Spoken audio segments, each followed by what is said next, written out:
Hello विद्यार्थी मित्रों, आज આપણે ધોરણ 10 ની અંદર વર્તુળ ચેપ્ટર નંબર 12 વર્તુળ સંબંધિત ક્ષેત્રફળ ચેપ્ટર નંબર 12 વર્તુળ સંબંધિત ક્ષેત્રફળ એના વિશે આપણે વાત કરવાની છે। તો પહેલા તો આની અંદર સમજી લઈએ કે ક્ષેત્રફળ કોને કહેવાય। એ શબ્દ આવે છે બરાબર। ક્ષેત્રફળ વિશે ધોરણ 9 ની અંદર આપણે શીખી ગયા છે કે કોઈ પણ બંધ આકૃતિ, શબ્દ પ્રયોગ કરું છું બંધ આકૃતિ, એ સમતલમાં રોકેલી જગ્યાને એનું ક્ષેત્રફળ કહેવાય। પછી વર્તુળે રોકેલી હોય તો વર્તુળનું ક્ષેત્રફળ, ત્રિકોણ હોય તો ત્રિકોણનું ક્ષેત્રફળ, ચતુષ્કોણ હોય તો ચતુષ્કોણ, ષટકોણ હોય તો ષટકોણનું ક્ષેત્રફળ। એટલે કોઈ પણ બંધ આકૃતિ હોય, દાખલા તરીકે હું આ બંધ આકૃતિ લઉં, આ અનિયમિત આકારની એક આકૃતિ છે, તો હવે આ બંધ આકૃતિ છે, આ સમતલમાં આ જે જગ્યા રોકે છે બરોબર, એને કહેવાય અનિયમિત આકારના છે એનું ક્ષેત્રફળ। દાખલા તરીકે નિયમિત આકાર આ ચોરસ છે બરોબર, તો આ ચોરસ એ વર્તુળ સમતલની અંદર જે જગ્યા રોકેલ છે એને ચોરસનું ક્ષેત્રફળ કહેવાય। જો આકૃતિ બંધ આકૃતિ વર્તુળ હશે તો એની સમતલમાં રોકેલી જગ્યાને વર્તુળનું ક્ષેત્રફળ કહેવામાં આવશે। જો ત્રિકોણ હશે તો ત્રિકોણનું ક્ષેત્રફળ કહેવામાં આવશે। એટલે આ પ્રકરણની અંદર આપણે વર્તુળ સંબંધિત એટલે કે ટૂંકમાં વર્તુળને લાગતા વળગતા હોય એવા ક્ષેત્રફળ વિશે અભ્યાસ કરવાનું છે। તો પહેલા તો આપણે વર્તુળ છે ને એને આપણે વ્યાખ્યાના પહેલાના પ્રકરણમાં આપેલી છે કે વર્તુળ કોને કહેવામાં આવે છે કે કોઈ પણ સમતલના નિશ્ચિત બિંદુથી નિશ્ચિત ધન અંતરે આવેલા સમતલના બિંદુઓના ગણને કહેવામાં આવે છે વર્તુળ। નિશ્ચિત બિંદુથી એટલે ખરેખર આપણે સમતલ છે આ વર્તુળ છે ને એની આકૃતિ દોરીએ છીએ, પણ ખરેખર છે ને એની આકૃતિ છે ને એ શક્ય નથી, કેમ કે આ એક અમૂર્ત સ્વરૂપ છે, પણ આપણે એને સમજાવવા માટે એની આકૃતિ દોરીએ છીએ કે વર્તુળ કંઈક આ સ્વરૂપનું હોય। દાખલા તરીકે વર્તુળને આપણે આ સ્વરૂપનું હશે, આવું ન હોય। ખરેખર તો વર્તુળ એ બિંદુઓનું ગણ છે। અહીંયા આ જે છે આ સમતલનો અહીંયા એક નિશ્ચિત બિંદુ હશે બરોબર, ત્યાંથી સમાન અંતરે આવેલા બધા બિંદુઓના ગણને વર્તુળ કહેવામાં આવે છે। આનું મૂર્ત સ્વરૂપ કહું છું, પણ ખરેખર વર્તુળ છે એ અમૂર્ત સ્વરૂપ છે, પણ આપણે સમજાય એટલા માટે એનું મૂર્ત સ્વરૂપ લેવું જરૂરી છે। એટલે આ વર્તુળ વિશેની વાત થઈ। હવે આની અંદર જે સૂત્ર આવે છે તેના વિશે વાત કરીએ। પહેલું તો આપણું સૂત્ર છે કે વર્તુળ છે એની પરિમિતિ અથવા વર્તુળના પરિમિતિને બીજા શબ્દમાં કહેવામાં આવે છે પરિઘ બરોબર। કોઈ પણ આકૃતિની પરિમિતિ, આ ચોરસ છે એની પરિમિતિ એટલે કે એની ચારે બાજુની લંબાઈનો સરવાળો બરોબર। ત્રિકોણ હોય તો એની પરિમિતિ એની ત્રણેય બાજુનો સરવાળો। હવે વર્તુળ છે તો એની બાજુ તો નથી, તો એની પરિમિતિ એટલે કે આજે દાખલા તરીકે આ વર્તુળ છે બરોબર। હવે આપણે લઈએ દાખલા તરીકે આ વર્તુળને હું આવી રીતના, વર્તુળની પરિમિતિ શું થાય તો કે આ વર્તુળાકાર ભાગ છે બરોબર, આ વર્તુળાકાર ભાગ એની લંબાઈ એને કહેવામાં આવે છે એની પરિમિતિ। હવે આ વર્તુળને હું ખોલી દઉં દાખલા તરીકે તો આ સ્વરૂપનું બની જશે, તો આ એની પરિમિતિ થશે। આ ગોળાકાર ભાગને, આ જે વર્તુળાકાર ભાગને ખોલી નાખીએ એટલે આ પ્રકારની રચના બને। ટૂંકમાં આ લંબાઈ છે ને, આની લંબાઈ એને હું આ સ્વરૂપમાં લખું તો આ થશે। દાખલા તરીકે આ ભાગને હું અહીંથી તોડી નાખું બરોબર, હવે આ ભાગને સીધી લીટી દ્વારા દર્શાવું તો આને કહેવામાં આવશે આ વર્તુળનું પરિઘ અથવા કે લંબાઈ। આ જે વર્તુળાકાર ભાગ છે એની લંબાઈ છે એને કહેવામાં આવે છે વર્તુળની પરિમિતિ। હવે એનું સૂત્ર શું થશે 2πr, જ્યાં r છે ને વર્તુળની ત્રિજ્યા છે, કેન્દ્રથી વર્તુળ પરના કોઈ પણ બિંદુનું અંતર એને કહેવામાં આવે છે ત્રિજ્યા। 2r એટલે કે ખરેખર વ્યાસ થશે, અને પાય છે એ એક અસમય સંખ્યા છે, એ હંમેશા વર્તુળનું પરિઘ અને વ્યાસ છે ને એનું ગુણોત્તર હંમેશા પાય આવશે। એટલે આ પાય એટલે વર્તુળની પરિમિતિનું સૂત્ર શું થશે 2πr। પરિમિતિ એટલે કે વર્તુળ છે એની, આ વર્તુળાકાર ભાગ છે એની લંબાઈ, એને પરિમિતિ અથવા એને પરિઘ પણ કહેવામાં આવે છે। તો આ વાત થઈ વર્તુળની પરિમિતિ। હવે એના પછી જે આવે છે વર્તુળનું ક્ષેત્રફળ। તો ક્ષેત્રફળ મેં તમને વાત કરી એ પ્રમાણે કે વર્તુળ છે ને સમતલમાં જે જગ્યા રોકે છે, આ વર્તુળ છે સમતલમાં જે જગ્યા રોકે છે ને એને કહેવામાં આવે છે એની પરિમિતિ। હવે એનું સૂત્ર છે વર્તુળનું ક્ષેત્રફળ શું છે કે વર્તુળે જે સમતલમાં જે જગ્યા રોકે છે એને કહેવામાં આવે છે એનું ક્ષેત્રફળ। તો હવે આનું ક્ષેત્રફળ શોધવા માટેનું સૂત્ર શું છે, વર્તુળનું ક્ષેત્રફળ πr²।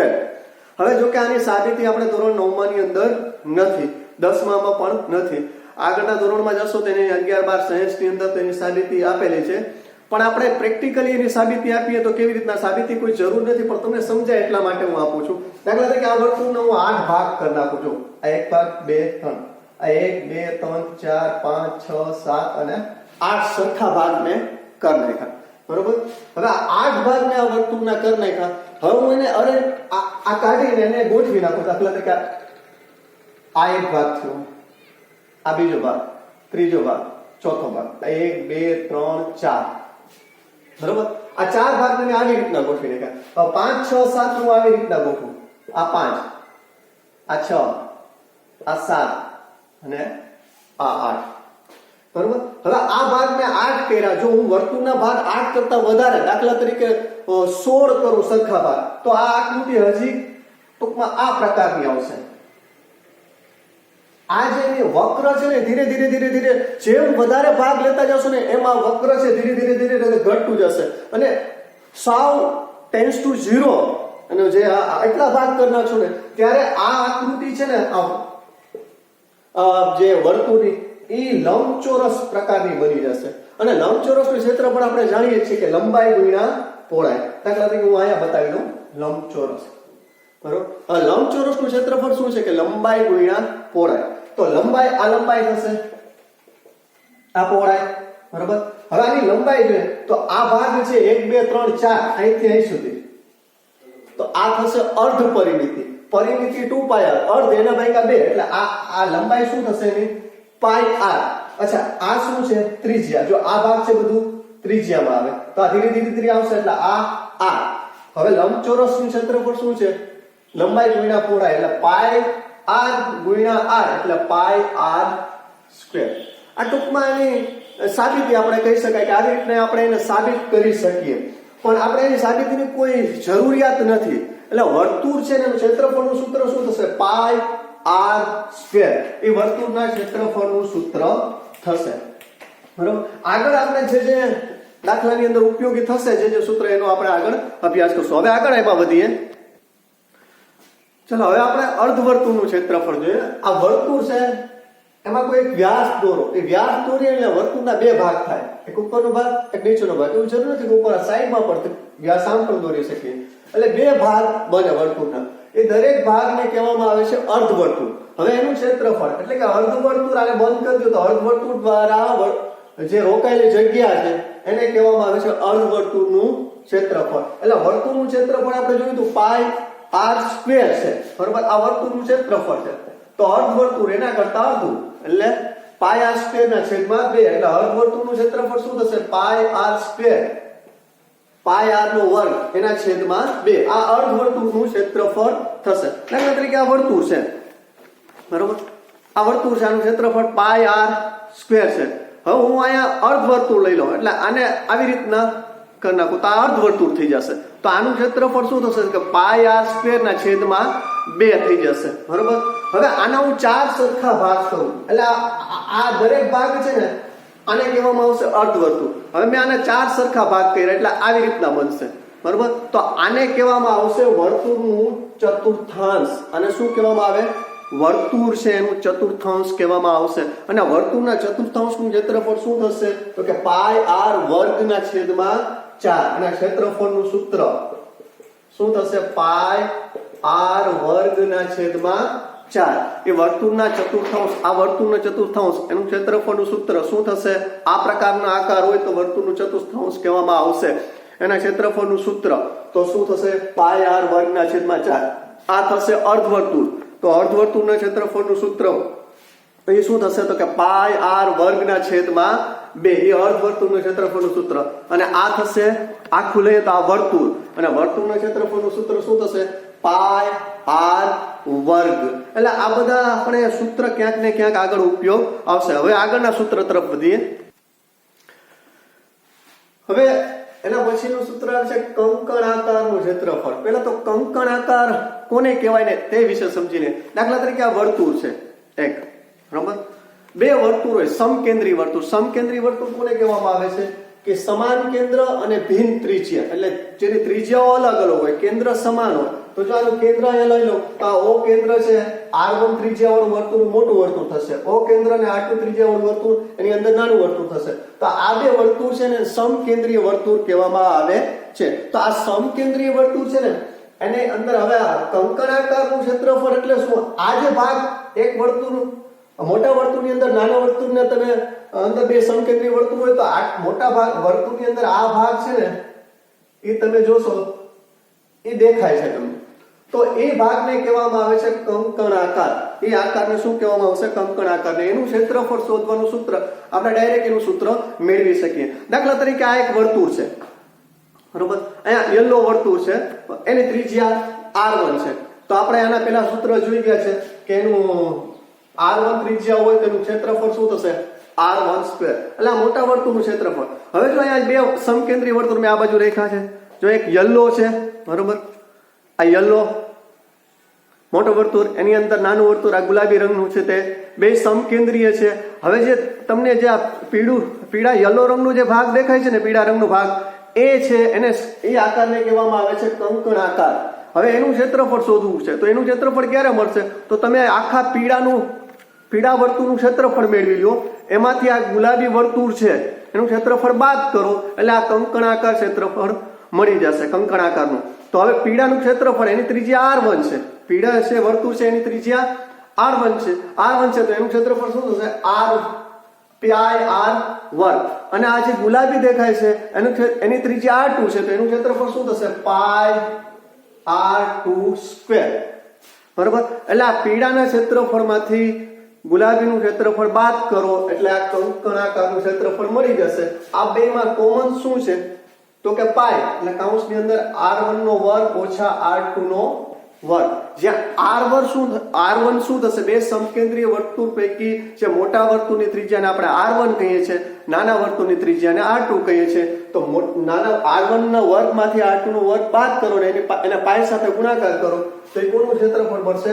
કંકણાકારનું ક્ષેત્રફળ મળશે. તો આ કંકણાકાર આકારનું ક્ષેત્રફળનું સૂત્ર થયું. આપણે જે સૂત્ર જોયું એનું ફરી પાછું એકવાર પુનરાવર્તન કરી લઈએ કે વર્તુળનો પરિઘ એટલે કે આ વર્તુળની આ બોર્ડર એની લંબાઈ એને કહેવામાં આવે છે પરિઘ. એનું સૂત્ર શું થશે? 2πr. પરિઘનું એકમ એને સેન્ટીમીટર કે મીટર કે જે હોય તે કિલોમીટર જે એકમ આપેલું હોય એનું એકમ થશે, કેમ કે ખાલી લંબાઈ જ છે. આની લંબાઈ વર્તુળનો અર્ધ પરિઘ એટલે આના કરતા અડધું એટલે કે πr. એનું પણ એકમ સેન્ટીમીટર, મીટર કે ગમે તે હોઈ શકે. પછી વર્તુળનું ક્ષેત્રફળ એટલે આ વર્તુળ છે એને આ સમતલમાં જે ભાગ પીળા રંગનો જે ભાગ દેખાય છે ટૂંકમાં એનું માપ એને કહેવામાં આવે છે એનું ક્ષેત્રફળ. તો એનું ક્ષેત્રફળનું સૂત્ર શું છે? πr². તો આની અંદર હશે સેન્ટીમીટરનો વર્ગ અથવા ચોરસ સેન્ટીમીટર પણ લખી શકો, અથવા સેન્ટીમીટરનો વર્ગ એવી રીતના, અથવા મીટરનો વર્ગ કે ચોરસ મીટર, કિલોમીટર, ઇંચ ગમે તે માપ આપેલો એ માપમાં આપણે અને ક્ષેત્રફળને દર્શાવવું પડશે. એટલે આ વર્તુળનું ક્ષેત્રફળ એટલે વર્તુળના ક્ષેત્રફળ વિશેની વાત થઈ. પછી અર્ધવર્તુળના ક્ષેત્રફળની વાત કરીએ આપણે. અર્ધવર્તુળ એટલે કે અર્ધવર્તુળ, આ આખું વર્તુળ છે અને બેન્ડ વાગ્યો તો અર્ધવર્તુળ, આનું ક્ષેત્રફળ એના કરતા અડધું πr², એના કરતા અડધું એટલે કે πr²/2 એટલે કે 2. પછી ચતુર્થાંશ, આ ચતુર્થાંશ થશે એટલે ચોથો ભાગ વર્તુળનો, તો આના πr²/4 એટલે આ ચોથા ભાગનું ક્ષેત્રફળ થઈ જશે. અને કંકણાકારનું ક્ષેત્રફળ, કંકણાકાર કોને કહેવાય? તો કે અહીંયા જે બે વર્તુળ છે, ગુલાબી વર્તુળ અને એક પીળું વર્તુળ, એ બે સમકેન્દ્રીય વર્તુળ છે. એની અંદર હવે જે પીળા રંગનો જે ભાગ દેખાય છે ને યલો રંગનો, એને કહેવામાં આવે છે એ આકારને કંકણાકાર. એનું જે ક્ષેત્રફળ છે એ આ સૂત્ર મદદથી આપણે શોધી શકીએ. હવે આના આધારિત આપણે દાખલા જોઈએ. સ્વાધ્યાય 12.1 નો દાખલા નંબર 1. તમને બે વર્તુળ આપેલા છે, એની ત્રિજ્યાઓ આપેલ છે. આ એક વર્તુળ છે, આ વર્તુળ છે એની ત્રિજ્યા તમને આપેલી છે કે 19 સેમી, અને બીજું વર્તુળ એક નાનું વર્તુળ આપેલ છે, આની ત્રિજ્યા આપેલ છે તમને 9 સેમી. આ બે વર્તુળ છે, બરોબર? અને બીજી એક શરત તમને એમાં આપેલ છે કે આ બે વર્તુળનું પરિઘ, દાખલા તરીકે આની લંબાઈ છે, બરોબર, વર્તુળાકાર ભાગની લંબાઈ છે, એને કહેવામાં આવશે એનો પરિઘ. એટલે આનું પરિઘ અને આનું પરિઘ લ્યો, એ બેની લંબાઈનો સરવાળો કરો એટલે એ એક ત્રીજો વર્તુળ એવું મળશે, બરોબર છે? માગેલ વર્તુળ જેને કહેવામાં આવે છે કે જેના પરિઘ જેટલું થાય. તો પહેલા તો આપણે અહીં બે વર્તુળોની ત્રિજ્યા એમાં એકમાં r1 બરાબર 19 સેમી અને r2 બરાબર 9 સેમી. આ ધારી લે, અથવા એકની ત્રિજ્યા જેની ત્રિજ્યા 19 છે બરોબર એને r1 કરી દીધું, જેની ત્રિજ્યા 9 છે એને r2 આપણે નામ આપી દીધું. હવે આ બે વર્તુળ ના પરિઘનો સરવાળો કરો એટલે માગેલ વર્તુળ છે એનો પરિઘ થાય. તેથી માગેલ વર્તુળ છે એનો પરિઘ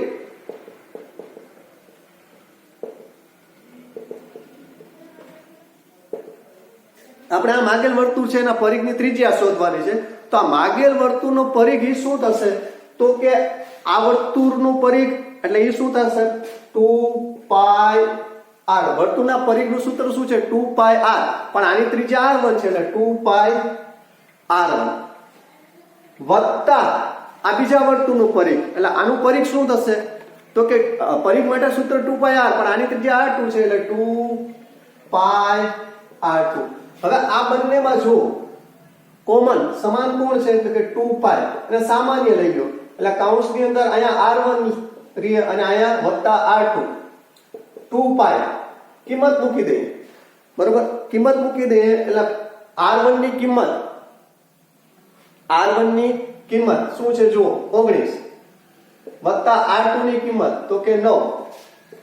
હવે પાઈ ની કિંમત, પાઈ એક અસમય સંખ્યા છે પણ આપણે દાખલામાં ગણતરીની સરળતા રહે એટલે ક્યારેક એનો ઉપયોગ એની કિંમત આપણે 3.14 લેશું, ક્યારેક આપણે 22/7 લેશું.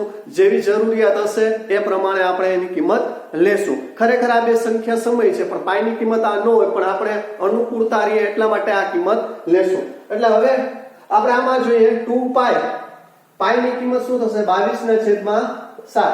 19 વત્તા 9 એટલે કેટલા થશે? 28. 7 ચોક 28 બરાબર. તો આ અચ્છા હવે કદાચ તમારે પાઈની આની કિંમત પાઈની કિંમત ન મૂકવી હોય તો પણ ચાલશે બરોબર, પણ મૂકી દો તો પણ કઈ પ્રશ્ન રહેશે નહીં. તમારે પાઈની કિંમત મૂકી દેશો તો પણ કઈ વાંધો નહીં. એટલે જો અહીંયા આ 7 ચોક 28 આવડી જશે. 22 નું 44, 44 ગુણ્યા 4 ચોકે 16, 1 ચોકે 16 176 સેન્ટીમીટર સ્ક્વેર. આ માગેલ વર્તુળનું ક્ષેત્રફળ આવશે. હવે દાખલા કે હવે આપણે શોધવાનું શું છે કે આ માગેલ વર્તુળની ત્રિજ્યા શોધવાની છે. તો એની ત્રિજ્યા હવે આ સોરી સેન્ટીમીટર સ્ક્વેર નહીં આવે પણ સેન્ટીમીટર સ્ક્વેર નહીં આવે કેમ કે આ પરિઘ છે. આ 174 અને સેન્ટીમીટર આનું કિંમત આવી. હવે માગેલ વર્તુળનું પરિઘ, હવે પરિઘ માટે તો સૂત્ર આ જ છે 2πr. પણ અહીંયા આની ત્રિજ્યાને આપણે કેપિટલ R કહી દઈએ બરોબર. આની ત્રિજ્યાને આપણે શું કહી દઈએ? કેપિટલ R કહી દઈએ તો પણ થઈ જશે. હવે જો એટલે હવે અહીંયા પાઈની કિંમત શું થશે? 22. પાઈની કિંમત 22/7 બરોબર ગુણ્યા r. મિત્રો આપણે અહીંયા ખરેખર થોડીક લાંબી રીત કરી. જો આમાં ખરેખર અહીંયા પાઈની કિંમત ન મૂકી હોત ને તો આપણે એ બહુ સહેલું પડી જાય. કેવી રીતના જોઈએ આમ પણ થઈ જશે ટ્રાય કરીએ તો, પણ આપણે એટલું લાંબુ નથી કરવું. આપણે જો દાખલા તરીકે આ પાઈના પાય અહીંયા મૂકી દઈએ એટલે આ આપણા માટે કિંમત શું થશે? 2π અને આ થશે 28 બરોબર. હવે આપણે એક માગેલ વર્તુળનું પરિઘ, આ બે વર્તુળના પરિઘથી એક બીજો એક આ વર્તુળ બને છે. હવે એનો પરિઘ, હવે એની ત્રિજ્યા આપણે ખબર નથી પણ પરિઘ માટે સૂત્ર 2π તો આવે જ. હવે એની ત્રિજ્યાને આપણે ધાર લઈએ કે r બરોબર. હવે r છે, હવે એટલે 2πr બરાબર શું થશે? 2π ગુણ્યા 28. બંને બાજુ r ની કિંમત આપણે શોધવી છે એટલે 2π છે એ જમણી બાજુ જાય એટલે અહીંયા ગુણાકારમાં છે એટલે છેદમાં જશે. 2π ઉડી જશે એટલે r બરાબર 28 સેમી. એટલે તમે કદાચ અહીંયા પાઈની કિંમત 22/7 મૂકીને આપણે 176 જે જવાબ આપેલો એ રીતે કરીએ તો પણ થઈ જશે દાખલો, પણ થોડીક ગણતરી અને ભાગાકાર ની વધી જશે. પણ આ શોર્ટકટ છે એટલે આપણે આ રીત અપનાવાય. એના પછીનો દાખલો જોઈએ. ચલો હવે આના જેવું જ, આના પહેલા જે દાખલો ગણ્યા એના જેવું જ એક દાખલો છે પણ અહીંયા પરિઘની પણ ક્ષેત્રફળની વાત કરવામાં આવે છે. બે વર્તુળની ત્રિજ્યા 8 સેમી અને 6 સેમી છે. જે વર્તુળનું ક્ષેત્રફળ આ બે વર્તુળના ક્ષેત્રફળના સરવાળા જેટલું હોય તે વર્તુળની ત્રિજ્યા શોધો. હવે આપણે ધાર લઈએ કે ધારો કે એક વર્તુળની ત્રિજ્યા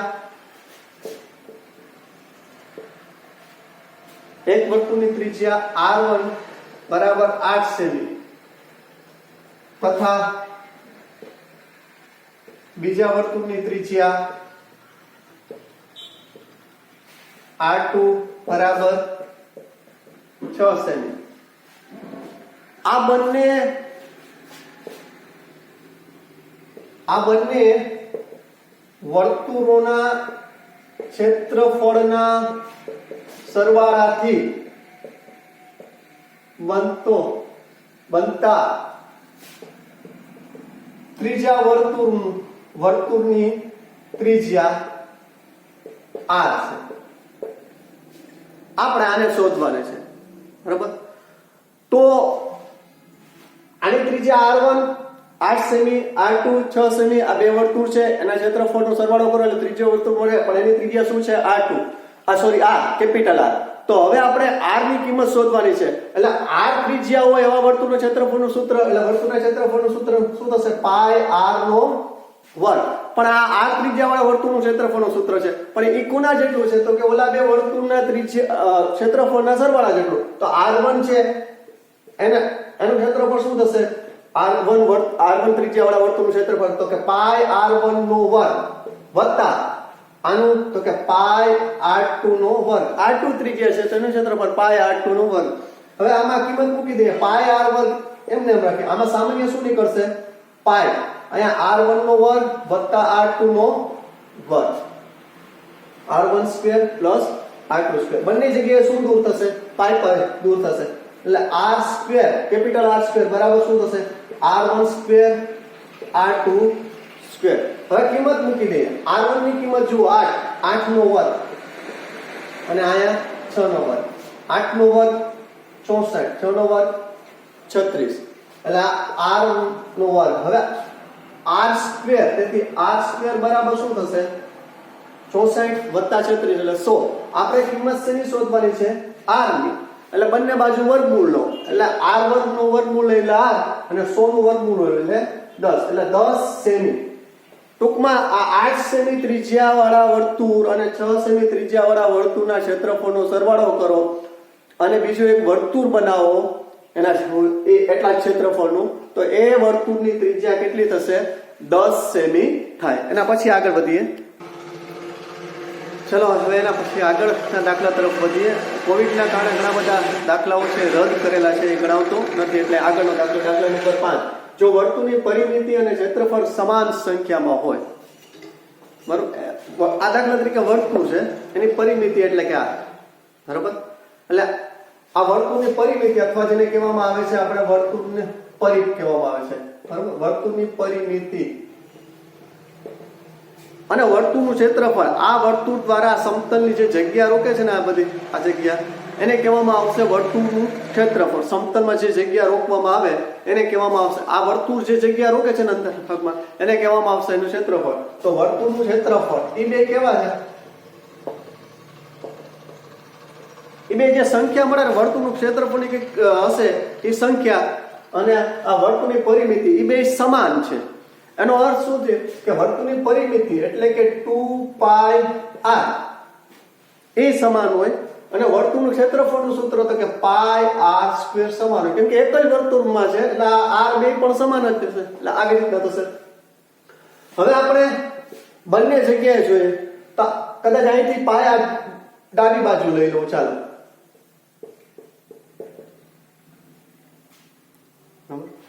અને અહીંયા r છે એને હું જમણી બાજુ લઈ લઉં, એટલે આ ગુણાકારમાં છે, જમણી બાજુ જશે એટલે છેદમાં જશે. આ પાઈ પાઈ ઉડી જશે એટલે અહીંયા શું રહેશે? 2. r વર્ગ છે અંશની અંદર, છેદની અંદર r છે, એક r ઉડી જશે એટલે r રહેશે. એટલે કે r બરાબર શું થશે? 2. તમે 2 સેમી ત્રિજ્યા વાળો વર્તુળ લ્યો કે 2 મીટર ત્રિજ્યા વાળો વર્તુળ લ્યો તો એનું ક્ષેત્રફળ મીટરમાં માપો કે એની પરિમિતિ મીટરમાં માપો એ સમાન જ થશે. એના અંકો સમાન થશે, સંખ્યા જે મળશે એ સમાન થશે. એ ક્યારે શક્ય બને કે જો એ માપ છે ને 2 હોય તો, ત્રિજ્યાનું માપ 2 હોય, 2 સેન્ટીમીટર હોય તો પણ જવાબ એ મળે, 2 મીટર હોય તો પણ એ મળે, 2 ઇંચ હોય તો પણ એ મળે, 2 કિલોમીટર હોય તો પણ એની પરિમિતિ અને એનું વર્તુળનું ક્ષેત્રફળ છે એ બંને સમાન મળે. આજે આપણે અહીં સુધી રાખીએ અને પછી આગળના દિવસમાં આગળનો લેક્ચર આપણે જોશું.